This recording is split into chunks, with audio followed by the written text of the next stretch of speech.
അമേരിക്കയിലുള്ള മലയാളി പ്രവാസികളും സന്ദർശക വിസയിൽ എത്തിയിട്ടുള്ള മാതാപിതാക്കളും ബന്ധുക്കളും ഉടൻ തന്നെ അറിഞ്ഞിരിക്കേണ്ടുന്ന ഒരു സുപ്രധാന ഇമിഗ്രേഷൻ മുന്നറിയിപ്പാണ് ഇപ്പോൾ പുറത്തു വന്നിരിക്കുന്നത്.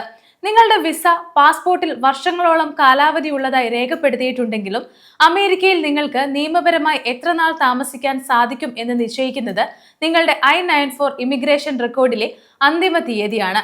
US customs and border protection അമേരിക്കയിൽ അനുവദിക്കപ്പെട്ട താമസ കാലാവധി കഴിയാൻ 10 ദിവസത്തിൽ താഴെ മാത്രം ബാക്കിയുള്ള വിദേശ യാത്രക്കാർക്ക് തങ്ങളുടെ ഒഫീഷ്യൽ സംവിധാനം വഴി പ്രത്യേക ഇമെയിൽ വാർണിംഗുകൾ അയച്ചു തുടങ്ങിയിട്ടുണ്ട്.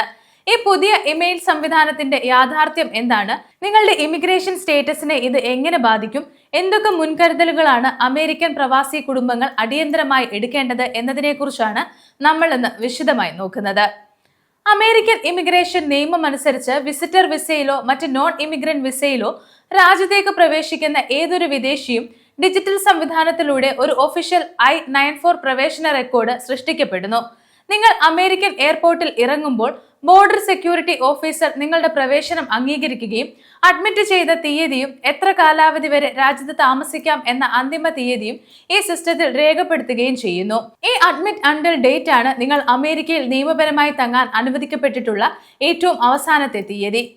പലപ്പോഴും 10 വർഷത്തെ B1 B2 വിസിറ്റർ വിസ കൈവശമുള്ള മാതാപിതാക്കളും യാത്രക്കാരും വൻ തെറ്റിദ്ധാരണയിൽ അകപ്പെടുന്നത് തങ്ങളുടെ പാസ്പോർട്ടിൽ പതിപ്പിച്ച വിസയിലെ എക്സ്പയറി ഡേറ്റ് കണ്ടാണ്. വിസ എന്നത് അമേരിക്കൻ പോർട്ട് ഓഫ് എൻട്രി വരെ യാത്ര ചെയ്യാനും വിമാനത്താവളത്തിൽ ഇമിഗ്രേഷൻ ഓഫീസറോട് രാജ്യത്തേക്ക് പ്രവേശനം അനുവദിക്കാൻ അപേക്ഷിക്കാനുമുള്ള ഒരു യാത്രാരേഖ മാത്രമാണ്. എന്നാൽ ഒരിക്കൽ പ്രവേശനം ലഭിച്ചാൽ നിങ്ങൾക്ക് എത്ര മാസം താമസിക്കാം എന്നത് പൂർണ്ണമായും അന്നേ ദിവസം നൽകുന്ന I-94 റെക്കോർഡിനെ അടിസ്ഥാനമാക്കിയാണ് ഇരിക്കുന്നത്.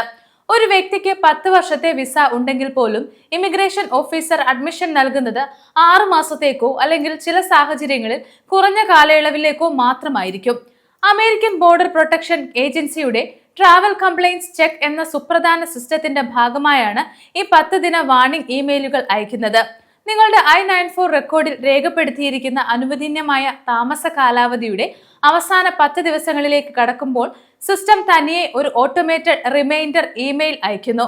യാത്രക്കാർ തങ്ങൾക്ക് അനുവദിച്ച സമയം അവസാനിക്കാറായി എന്ന് മുൻകൂട്ടി മനസ്സിലാക്കാനും നിയമവിരുദ്ധമായി രാജ്യത്ത് തുടരുന്നത് ഒഴിവാക്കാനും കൃത്യസമയത്ത് തിരികെ വിമാനം കയറാൻ പ്ലാൻ ചെയ്യാനും സഹായിക്കുക എന്നതാണ് ഈ സംവിധാനത്തിന്റെ പ്രധാന ലക്ഷ്യം.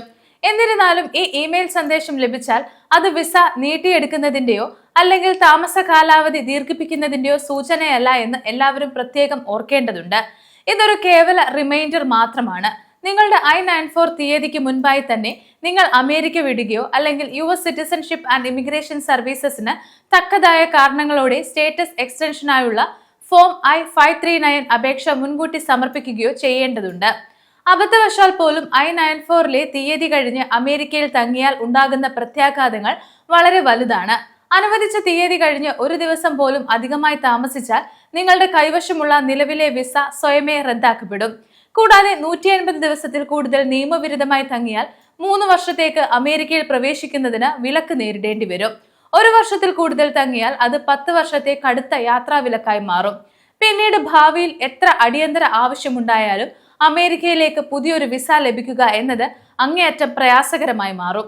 ഇതിനിടെ അമേരിക്കയിൽ നിന്നും സമയത്തിന് കൃത്യമായി തിരികെ നാട്ടിലെത്തിയ ശേഷവും ചില പ്രവാസികൾക്കോ ബന്ധുക്കൾക്കോ ഇത്തരം ഇമെയിൽ മുന്നറിയിപ്പുകൾ ലഭിക്കാറുണ്ട്. എയർലൈനുകൾ വഴി യാത്രാ വിവരങ്ങൾ സിസ്റ്റത്തിലേക്ക് അപ്ഡേറ്റ് ചെയ്യുമ്പോൾ ഉണ്ടാകുന്ന സാങ്കേതിക തകരാറുകൾ മൂലമോ ഡിപ്പാർച്ചർ റെക്കോർഡ് കൃത്യമായി പ്രോസസ് ചെയ്യാത്തതുകൊണ്ടോ ആണ് ഇങ്ങനെ സംഭവിക്കുന്നത്. ഇത്തരം ഒരു ഇമെയിൽ നാട്ടിലെത്തിയ ശേഷം ലഭിച്ചാൽ ഒട്ടും ഭയപ്പെടേണ്ടതില്ല. ഉടൻ തന്നെ ഒഫീഷ്യൽ I-94 വെബ്സൈറ്റിൽ പ്രവേശിച്ച് നിങ്ങളുടെ യാത്രാചരിത്രം പരിശോധിക്കുക.